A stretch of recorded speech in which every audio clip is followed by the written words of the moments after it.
일단 자기소개부터 좀 가볍게 몸풀기로 한번 해볼까요? 네, 안녕하세요. 저는 귀잘남 한의사. 이거 오랜만에 쓰는데. 귀 잘 생긴 남자가 아니라 귀 기울여 잘 듣는 남자. 귀잘남 한의사 허지영입니다. 반갑습니다. 맞습니다. 한의학의 고유 영역이라고 할 수 있는 침과 뜸은 어떤 매력이 있을까요? 사실 이게 침이 너무 효과가 좋아서 그런지 요즘에는 꼭 뭐 한의학만의 영역이라고 보기에는 다른 여러 분야에서도 좀 관심을 가지시는 것 같아요. 뭐 동물에도 요새 침 놓는 이런 얘기들 많이 들어보셨을 텐데, 일단 침은 다른 것보다도 다른 효과도 참 좋은 게 많지만 신경을 자극해 줄 수 있는 좋은 효과가 있어요. 침을 맞아 보면 이제 아픈 감각도 줄여주고 신경을 조절하기 때문에 그 외에 소소하게 우리가 아플 때 막 머리 아프고 소화 안 되고 그 다음에 감각이 좀 이상한 저리거나 이상한 느낌 들고 이런 전반적이고 소소한 신경에 따라 나타나는 다른 문제들을 같이 잡아줄 수 있기 때문에 단순히 뭐 면역작용 뭐 다른 이런 것들뿐만 아니라 굉장히 특유의 좋은 영역이 있어요. 그렇군요. 뜸은 침과 어떻게 다를까요? 뜸은 기본적으로는 침하고 비슷한 원리를 갖고 있다고 보시면 되는데, 이제 피부를 직접 자극하는 다른 효과가 있고, 그 다음에 온열 자극이 있기 때문에 혈액순환을 개선하고, 왜 우리 여성분들 뜸뜨면 좋다 이런 얘기들 대표적으로 혈액순환을 개선하고 조금 더 재생을 촉진하는 목표로 쓴다, 이렇게 보시면 됩니다. 한의원에서도 정형외과와 마찬가지로 물리치료를 받잖아요. 네. 둘은 어떤 차이가 있을까요? 이게 얘기하기가 사실 조금 조심스러운 부분인데, 한의원에서 받는 물리치료는 한방 물리요법이라고 명시가 되어 있어요. 그 다음에 정형외과에서 받는 건 물리치료죠. 이제 사실은 환자분들이 여기도 가보고 저기도 가보면 막상 받는 건 좀 비슷한 느낌을 받으실 거예요. 기본적으로 뭐 초음파라든가 아니면 전기를 이용해서 근육이나 신경을 자극하는 이런 여러 가지 물리치료 요법들이 있는데, 그래서 원리적으로는 좀 비슷하다고 보실 수 있고 솔직하게, 근데 이제 엄밀히 말하면 조금 다르게 분류하고 있다, 이렇게 보시면 됩니다. 그 발목을 삐어서 보통 한의원에 많이 오잖아요. 네. 와서 침을 맞는데 네. 이 침이 어떻게 효과를 내는지 궁금합니다. 그러니까요. 저는 다 아실 거라고 생각하는데 이거 정말 원점부터 물어보시는 분들이 많아요. 자, 우리 발목을 삐었다 그러면 일단 우리가 붓잖아요. 그리고 심한 경우에 멍도 들고 빨개지고 어떨 때는 막 후끈후끈 열도 나는 것 같고, 이게 사실 사람들이 어렵게 생각해서 그런데 염증이에요. 방송에서 우리가 보다 보니까 염증이라는 건 너무 크게 위험한 문제라고 생각하셔서 그런데, 우리가 아프다라는 감각을 유발하는 대부분의 문제는 사실 염증이라고 생각하시면 되고, 걱정할 만한 그런 큰 염증은 아니고, 가벼운 염증을 조절하는데 침이나 부항이 굉장히 효과가 있어요. 면역을 조절해주고, 일단 염증이 생겼으니까 면역을 조절해주고 신경을 자극해서 아프다라고 하는 감각을 줄여주고, 그 다음에 다쳤으니까 재생을 결국 해야 되는데 이 재생이 필요한 신호를 보내주고 재생할 때 필요한 혈액순환을 촉진시켜줘요. 그러니까 염증부터 재생까지 전반적인 거를 도움을 잘 줄 수가 있어요. 침이 생각보다 효과가 굉장히 좋아요. 침은 부위와 효능에 따라 구분이 가능한가요? 옛날 드라마 같은 데를 보면 기다란 장침도 놓던데 어떤 차이가 있는지 궁금합니다. 사람들이 진짜 이 장침에 대해서 정말 많이 물어보세요. 예. 장침은 보통 길이가 한 7cm에서 9cm 정도 되는 긴 침을 우리가 일반적으로 쓰는 짧은 침으로 자극하기 힘든 부위에, 대표적으로 소화기라든가 골반, 고관절 같은 그런 근육층이 두꺼운 곳에 자극하는 침을 말하는 거고, 사실은 그 자체가 아주 특별한 다른 요인이 있는 건 아니에요. 침은 크게 이제 나누자 보면 아픈 부위의 근처에서 직접적인 자극을 해서 치료하는 방식, 그 다음에 아픈 부위가 아니라 조금 거기서 떨어진 부위에서 다른 방식으로 좀 작용을 하도록 하는 경락이나 경혈이나 신경 쪽 자극을 통해서 치료하는 두 가지 방식으로 볼 수 있는데, 우리가 왜 중국에 가서 보면 머리에만 침을 놓는 그런 방식도 있어요. 그리고 왜 환자분들 많이 들어보셔서 금연침이라든가 식욕 억제침 이런 거는 귀에다가만 놓는 방식도 있고, 그 다음에 한의원 중에는 손발에만 침을 놓는 그런 한의원들도 있죠. 그런 데는 조금 직접적인 자극이 아니라 조금 떨어진 곳에서 자극하는 방식, 그 다음에 뭐 어깨가 아플 때 어깨에 침을 놨는 직접적으로 자극하는 이런 방식, 이렇게 크게 나눠보시면 될 것 같아요. 보통 한의원에 가면은 부항을 뜬다고 하죠. 그 전에 무서운 침으로 살갗을 막 찔러서 피를 내는데 이게 나쁜 피를 뽑기 위함인가요? 정말 너무너무 많이 물어봐요. 피는 왜 빼는 거냐고 물어보는데, 기본적으로 목표가 피를 빼는 게 아니에요. 우리가 출혈이 동반되는 강한 자극을 준다라는 건데, 물론 피 빼는 경우도 있죠. 그러니까 발목을 빼서 많이 부어 있으면 거기에 염증 물질들이 막 그대로 있는 상태에서는 회복이 잘 안 되기 때문에 일부러 조금 피를 흘리는 경우도 있지만, 기본적으로는 피를 흘릴 정도의 자극을 강하게 유발을 해서 피를 흘리면 우리 몸이 면역 반응을 해요. 우리가 면역을 잘 활성화를 시켜주기 때문에 오히려 침 자극이나 이런 걸 할 때도 훨씬 안전해지고, 면역 방어를 하면 재생 물질이 많이 모여요, 실제로. 그래서 재생도 촉진시켜주고, 그리고 세게 자극이 들어가기 때문에 아픈 느낌이 줄어요. 신경 자극은 그런 효과가 있기 때문에 사열은 꼭 피를 뺄 때만 하는 게 아니라 강한 통증이 있을 때 두루두루 잘 쓰는 치료입니다. 이제 한약 얘기로 넘어가 보겠습니다. 한약하면 사람들이 흔히 다이어트 한약에 굉장히 관심이 많거든요. 관심 있는 분들을 위해서 간단히 소개해 주시다면요? 네. 제 와이프가 이제 어디 가서 남편이 한의사다 얘기를 하면 10명 중에 8명, 9명이 다이어트만 물어본다고 하더라고요. 그래서 제가 나도 이렇게 고생하는데 라고 이제 농담 삼아 얘기를 하는데, 실제로 한의원에서 한약 다이어트 먹고 성공하신 분들 많이 있으시죠. 근데 사실은 쓸 수 있는 방식은 여러 가지가 있습니다. 대표적으로 우리가 가장 많이 듣고 경험하는 식욕을 억제하면서 대사량을 높여서 살을 빼는 좀 강한 방식들이 있고요. 그 다음에 저 같은 사람들이 선호하는 약간 독소를 배출하고 이제 부종을 빼면서 좀 느리더라도 좀 건강하게 가는 방식을 선호하는 그런 방식도 있고, 또 원장님들에 따라서 다른 방식, 또는 환자분이 지금 살이 좀 잘 찔 상황이 있는 경우가 있어요. 예를 들어서 뭐 갑상선 기능이 좀 떨어졌다거나, 아니면 체력이 너무 떨어져서 이제 운동하기 힘들다거나, 뭐 이런 다양한 요인이 있을 때는 그냥 그런 요인들만 치료를 해줘도 자연스럽게 조절이 될 수 있기 때문에 여러 가지 방향이 통해서 자기한테 맞는 방식으로 도움을 받으면 될 것 같습니다. 막상 한약을 먹으려고 하다가도 뭐 약재를 잘못 먹고 혹시 부작용이 생기지 않을까 겁을 내시는 분들도 있을 것 같아요. 네, 이런 분들한테 설명을 좀 해주신다면요? 네. 이제 뭐 예전에 많이 있던 뭐 한약 먹으면 아이가 좀 머리가 좀 안 좋아진다거나 뭐 머리가 하얘진다거나 이런 것들은 사실 문헌적 근거를 찾기는, 실질적인 근거를 찾기는 조금 어렵다고 보고요.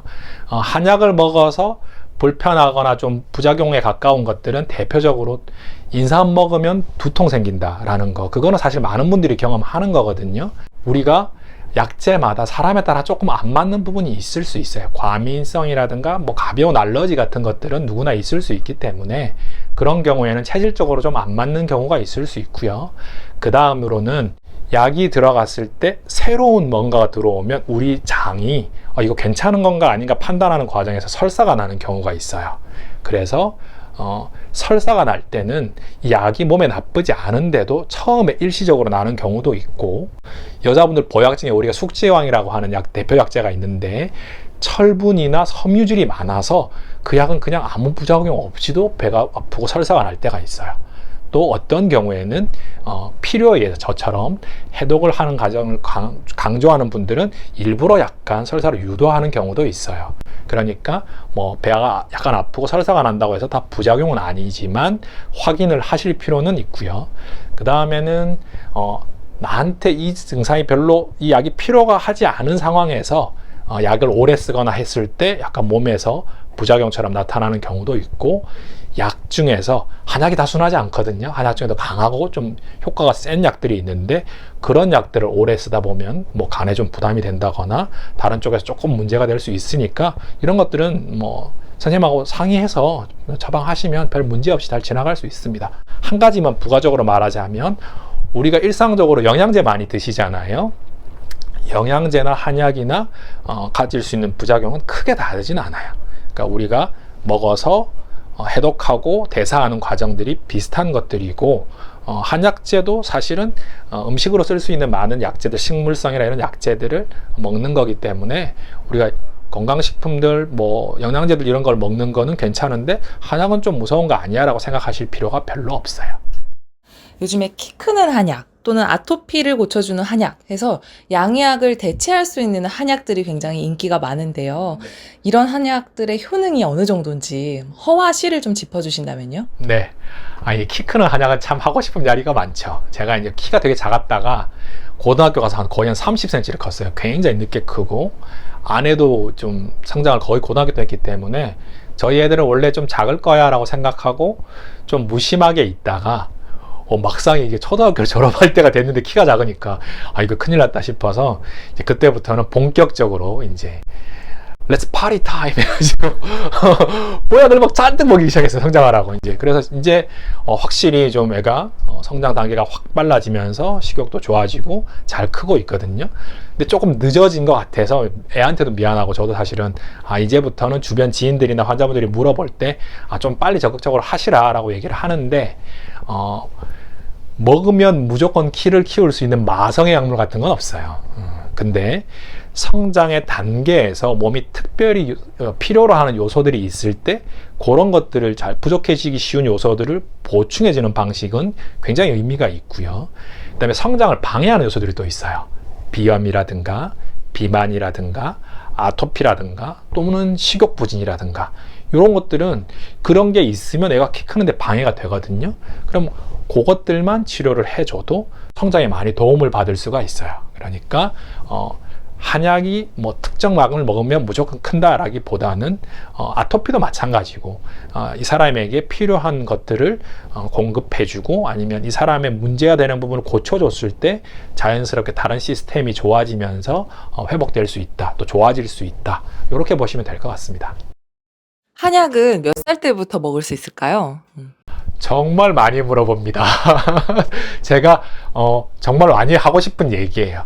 한약은 몇 살 때부터 먹으면 된다라는 건 사실 없어요. 저희 애들은 둘 다 돌전부터 한약을 먹었는데 할머니들이 많이 물어보세요. 사실은 할머니들이 우리 애기 뭐 밥을 잘 안 먹는 것 같은데 또는 조금 키가 작은 것 같은데 또는 그냥 좋은 마음으로 원장님 한약을 좀 먹이고 싶은데 언제부터 먹으면 좋을까요? 라고 물어보시는데 제가 뭐라고 하냐면 애기 엄마한테 물어보세요. 꼭 물어보세요. 왜냐하면 제가 먹여봐서 알거든요. 애들한테 한약 먹이는 게 굉장히 힘듭니다. 특히 5살 이전의 아이들한테 한약을 먹이는 거는 너무너무 힘들어요.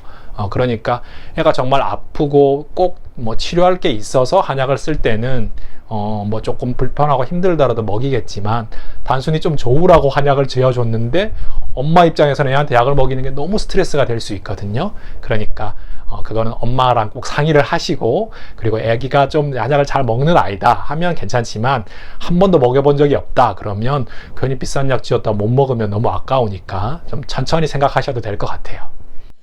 가끔 선물로 주고받는 공진단은 어떤 약인가요? 굉장히 좋은 약이죠. 사실 공진단은 지금 대세약이라고 할 수 있는데요. 우리가 대세약이 되는 데는 보통 트렌드도 있고 이유도 있습니다. 우리 부모님 세대 특히 가장 유행하는 약이었던 경옥고나 십전대보탕 다들 들어보셨을 텐데 그 시절에는 영양이 부족한 분들도 많고 혈액 공급이 조금 떨어지는 분들도 많아서 그런 약재들이 굉장히 효과도 좋고 대중적으로 널리 사랑을 받았어요. 지금은 시대적으로 우리가 스트레스가 많은 시대죠. 그러다 보니까 공진단처럼 혈액순환도 좋게 해주고 원기를 보충해주는 효과도 있지만 자체적으로 신경을 편안하게 만들어주는 효과가 있는 약이 굉장히 사랑받을 수밖에 없다고 생각을 해요. 특히나 여행 가시거나 이런 낯선 환경에서 좀 스트레스를 받을 수 있고 컨디션이 안 좋을 수 있으니까 그럴 때 드시는 건 경우가 굉장히 많거든요. 저도 사실은 잘 먹고 부모님께도 많이 권하는 약입니다. 홍삼 제품은 누구나 사용 가능한 부작용이 없는 약재인가요? 홍삼이 어른들이 굉장히 많이 드시는 약인데요. 아무래도 홍삼은 인삼을 약간 가공해서 만든 약이라고 보시면 되고요. 인삼이 정말 좋은 약인데 옛날부터 좋은 약이었어요. 비싸고 좋은 약. 그러다 보니 이 비싸고 좋은 약을 외국에다 수출할 때, 무역을 할 때 상하면 안 되잖아요. 그러니까 어떻게 오랫동안 보관할 수 있고 그리고 비싼 약인데 먹어서 두통이 생기거나 안 맞으면 좀 곤란하잖아요. 그러니까 여러 사람에게 좀 무난하게 쓸 수 있는 방식 이런 거를 찾다 보니까 홍삼이 발달하게 됐는데요. 홍삼은 아무래도 인삼을 먹어서 불편하신 분들이 드셔도 크게 거부감이 없는 경우가 많아서 조금 불편하지 않게 오래 드실 수 있는 약이라고 보시면 되고요. 그렇다고 인삼이 홍삼보다 떨어지는 약이냐? 그렇게 보지는 않고, 대신 인삼은 이제 조금 불편감이 생길 수도 있기 때문에 한약을 전문적으로 다루는 한의사 선생님들한테 처방받으시는 게 좋을 것 같아요. 요즘에 MBTI 유행하듯이 네, 한때 체질 한의학이 굉장히 유행한 적이 있었는데 원장님께서는 치료하실 때 이 부분을 얼마나 고려해서 치료하시나요? 이제 왜 우리 체질 아예 전문으로 하는 한의원들도 많이 있죠. 네, 제 후배들 중에도 있고 뭐 그런데 체질 의학이라는 게 아주 독특한 의학이라고 볼 수는 없어요. 우리가 멀리 보면 아리스토텔레스 시절부터 사람들은 체질에 관심을 가졌어요. 왜냐하면 뭔가 저 사람은 나보다 소화가 잘 되는 것 같아. 뭔가 저 사람은 뭔가 체력이 좋은 것 같아. 뭐 이런 사람마다 뭔가 갖고 있는 체질적인 특징이 있어 보였거든요. 그래서 항상 그런 걸 찾는 연구들이 많이 됐었고, 현대 미국에서도 나노의학이라 그래서 약물에 대한 사람들마다 다른 대사 방식에 대해서도 연구를 하고 있어요. 그러니까 사실 체질의학이라고 하는 건 사람이 갖고 있는, 어떤 사람은 소화 기능이 조금 더 발달했고, 어떤 사람은 호흡 기능이 조금 더 발달했고, 어떤 사람은 어떤 약제에 대해서 조금 과민하거나 효과가 좋고, 이런 것들을 중심으로 발달한 의학이라고 생각을 하고요. 그러다 보니까 치료에도 도움이 되겠지만 생활관리라든가 예방이라든가 이런 쪽에 굉장히 강점이 있는 의학이라고 생각을 하고 있습니다. 저는 사실 조금 아픈 분들을 많이 보는 편이다 보니까 평소에 치료는 일반적으로 진단을 해서 하는 경우가 많고, 설명을 드리거나 생활관리에서는 조금 그런 부분들을 설명드리는 경우가 있어요. 자율신경 장애라는 다소 생소한 분야의 치료를 많이 하신다고 하는데 이 분야에 대해서 소개해 주실 수 있나요? 사실 뭐 아시는 분들, 친한 분들은 아시지만 제가 좀 과거에 스트레스를 너무 많이 받는 상황에서 사실 숨 쉬는 게 답답해진 적이 있어요. 근데 제가 논문을 찾아보고 뭐 이렇게 자료를 찾아도 명확히 판단할 수 없는 되게 괴로움이었는데, 이제 제가 스스로 그거를 치료하고 나서 많이 공부를 해보니까 이게 자율신경계 관련된 증상이구나라는 걸 알게 됐어요. 그러고 나서 뭐 우리가 소위 말하는 공황장애라는 증상도 각광을 받게 되고, 미국에서 미주신경실신이라는 진단들이 나오기 시작하면서 이제 얼마 전부터 우리나라에도 자율신경 장애라는 좀 어려운 이름의 증상들이 유행을 하기 시작했어요. 쉽게 말하면 화병 비슷한 거라고 보셔도 돼요. 우리 몸에서 신경 쓰지 않아도 자연스럽게 돌아가야 되는 뭐 소화되는 거, 혈압 유지하는 거, 심장 뛰는 거, 이런 것들 원래는 그냥 자율적으로 알아서 돌아가야 되는 것들이 뭔가 갑자기 자율적으로 잘 아름답게 돌아가지 않는 느낌이 드는 거예요. 가슴이 두근거린다거나 이유 없이, 저처럼 뭔가 숨 쉬는 게 자꾸 거슬린다거나, 그 다음에 두통이라든가 여러 가지 분야에서 생기는 그런 증상들을 겪게 되는 것을 자율신경 장애라고 보통 부르는데, 사실 어떤 특정한 원인이 있는 경우도 있기 때문에 이 원인이 있는가 아니면 진짜 순수하게 자율신경에서 뭔가 문제가 생긴 것인지를 잘 구분해서 보시는 게 좋고요. 제가 호흡 답답한 이런 고통을 겪었다고 말씀을 드렸는데, 그러니까 근데 이런 증상 사실 생각보다 또 쉽게 좋아지는 경우도 있고, 좀 꾸준히 치료하면 충분히 많이 좋아지실 수 있으니까 꼭 치료를 받으시면 좋겠어요. 현재 한의원에서 자율신경장애 치료는 어떻게 이루어지고 있나요? 신경을 치료하는 방식은 사실 크게 두 가지로 갈립니다. 신경이 문제가 될 때도 강한 충격 또는 지속적인 자극, 요것 때문에 문제가 되거든요. 통증이 만성화될 때도 그렇고 자율신경 장애가 생길 때도 보통 그렇게 나타나요. 그러면 치료할 때도 강한 자극을 하거나 아니면 꾸준하게 좋은 자극을 주거나 둘 중에 하나를 고르는 경우가 많은데, 너무 강한 자극으로 치료하는 건 좀 리스크도 있고 우리가 조절을 잘 하기 힘들어요. 다만 내가 신경 증상이 너무 심해서 막 너무 괴롭다 이럴 때는 침이나 부항 같은 강하게 신경을 자극하는 효과가 큰 방법으로 치료하는 건 좋고요. 근데 대표적으로 꾸준하게 좋은 자극을 줄 수 있는 방식은 약으로 치료하는 게 좋습니다. 약을 먹어서 몸 안에서 꾸준히 이 대사작용을 거쳐서 자극을 안정적으로 주는 게 근본적인 치료에는 가장 도움이 되는 방식입니다. 운동을 하고는 싶은데 뭐 근육이나 관절이 따라주지 않아서 좀 힘들다는 분들한테 조언해 주실 말씀이 있으실까요? 이제 제가 운동에 관련돼서 환자분들한테 많이 드리는 얘기인데, 운동은 목표에 따라 조금 달라지는 게 좋아요. 지속적으로 길게 하는 게 도움이 되는 다이어트의 목표가 있는 분들은 낮은 강도로 좀 길게 운동을 하시는 게 안전해요. 안전하고 효과를 볼 수 있어요. 그런데 어른들처럼 뭔가 운동을 해서 건강을 유지하기 위해서 하실 때는 운동을 끊어서 하시는 게 좋습니다. 대표적으로 한 30분 운동하고 한 3분에서 5분 쉬었다가 또 한 20-30분 운동을 하시면 근육의 피로도도 적어지고 에너지 회복이 되면서 근육이 다칠 일도 적어져요. 근데 계속 운동을 기속적으로 하다 보면 근육이 피로하고 에너지가 떨어지니까 부상 위험성이, 다칠 위험성이 점점 높아지거든요. 그래서 내가 건강을 위해서 운동을 하느냐 아니면 다이어트를 위해서 운동을 하느냐에 따라서 조금 그걸 다르게 운동하시면 좋을 것 같아요. 연세가 있으신 분들은 이게 근손실이 일어나서 운동 기능이 뭔가 저하되는 이 부분에 대해서 굉장히 걱정하시는 것 같더라고요. 이분들한테 해주실 말씀 있을까요? 네. 걱정 많이 하시죠. 그래서 이제 그 걱정 때문에 운동을 너무 많이 하시다가 관절이 아파서 오시는 경우가 사실 되게 많은데요. 우리가 노화를 겪는 과정에서 결합 조직이라 그래서 관절하고 관련된 조직들도 노화가 되고, 그 다음에 신경기능도 많이 노화가 되다 보니까 여기서 통증도 잘 생기는데, 그 중에서 가장 유지를 잘 할 수 있는 조직은 의외로 근육입니다. 사실 운동선수들도 민첩성이 먼저 떨어지지 근력은 운동을 열심히 하면 상당히 잘 유지가 되는 편이에요. 그러니까 노화가 좀 진행이 되더라도, 나이가 좀 드시더라도 조금 운동을 꾸준히 해주시면 근육은 그렇게 많이 떨어지지 않고, 근육 때문에 손해보는 건 많이 없으시니까 적당히 유지해 주시면 괜찮고요. 부디 너무 많이 해서 아파오지 않으셨으면 좋겠어요.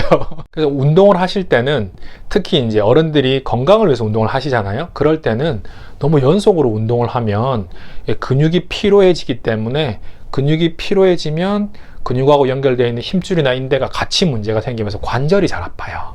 그러니까 한 30분 운동하고 한 3분에서 5분 쉬었다가 다시 한 20-30분 운동을 하시면 정말 좋아요. 제가 걱정하는 건 환자분들이 보통 운동하실 때 목표를 정해요. 만보 걷기 이런 거. 여기서부터 여기까지 걸어갈 거야. 근데 그게 내 몸 상태랑 상관없이 목표를 잡으시거든요. 그러니까 건강을 생각하시면 평균적으로 25분에서 30분 정도 운동하시고 쉬었다가 다시 운동하시면 훨씬 안전하게 운동하실 수 있어요. 유튜브를 통해서 이렇게 환자분들과 소통을 하고 계신데요. 하시면서 어려운 점이 있을까요? 그러니까 이거는 제가 항상 마음에 품고 있는 건데, 한의학을 조금 더 이해하실 수 있게, 한의학에 대한 오해가 없어지도록 유튜브를 촬영하고 있는데, 그러다 보니까 또 너무 쉽게, 또 너무 편하게만 설명을 하면 좀 없어 보여요. 그리고 또 좀 막말로 약간 사짜 느낌이 나고 조금 돌팔이 같고 이런 느낌이 들어서, 사실은 조금 더 한의학에 대해서 관심을 갖고 알아보시고 싶은 분들한테 조금 더 과학적인 얘기를 해드리고 싶은 마음이 크다 보니까 말을 하다 보면 자꾸 설명충이 되고 재미가 없고 그래요. 제가 원래 재밌는 사람이거든요. 그래서 조금 재밌게 전달하고 싶을 때도 많은데, 항상 카메라만 돌아가면 재미가 없어지는 게 제 가장 큰 스트레스예요.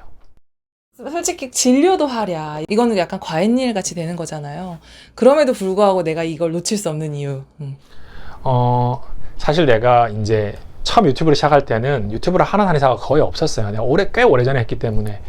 물론 나도 좀 잘 먹고 잘 살고 싶다라는 현실적인 이유도 갖고 출발을 했지만, 하다 보니까 내가 현대의학이나 현대과학에 대해서 관심도 많고 좀 이해를 많이 하는 사람이라, 현재 지금 이렇게 많이 연구를 통해서 밝혀져 있고 원리나 이론적인 것도 다 많이 알려졌는데, 환자분들은 여전히 잘 모르고, 특히 젊은 분들이 오해를 하는 부분도 많은 것 같아서, 이제는 사실은 좀 약간 사명감을 갖고 이런 걸 좀 찍으면서 좀 도움이 되면 좋겠다는 생각을 하고 있어요.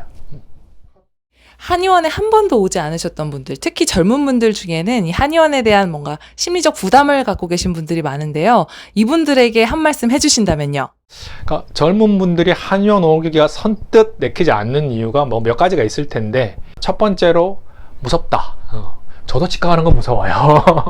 아플 것 같다는 생각을 많이 하시는데 습부항 치료라든가 침 치료처럼 조금 아플 수 있는 요소도 있지만 생각보다 안 아파요. 주사보다 훨씬 안 아프거든요. 그러니까 오히려 그래서 받아보신 분들은 젊은 분들도 계속 오세요. 그러니까 뭐 아프다 무섭다는 별로 걱정 안 하셔도 될 것 같고, 비용적인 부분에서도 한의원 치료가 대부분 건강보험 적용을 받기 때문에 뭐 그렇게 크게 비싼 건 없고요.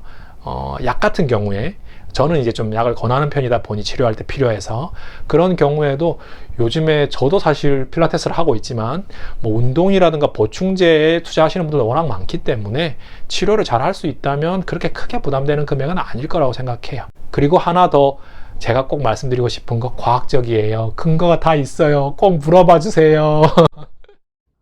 지금까지 허지영 원장님과 말씀 나눠봤는데요. 원장님의 앞으로의 목표가 무엇일까요? 가족들과 같이 건강하게 행복하게 돈도 좀 잘 벌고 사는 게 개인적인 목표고요. 유튜브를 촬영하는 한의사로서는 많은 사람들이 한의학에 대해서 조금 더 잘 알게 되시고, 그래서 한의원을 좀 더 가깝게 여기고 치료의 도움을 많이 받으셨으면 좋겠다. 이제 저도 사실 좀 중견 한의사라서 그런 약간의 사명감을 가지고 저희 후배들이나 환자분들의 도움을 드릴 수 있었으면 좋겠습니다. 이상 허지영 원장님 만나봤습니다. 감사합니다. 감사합니다.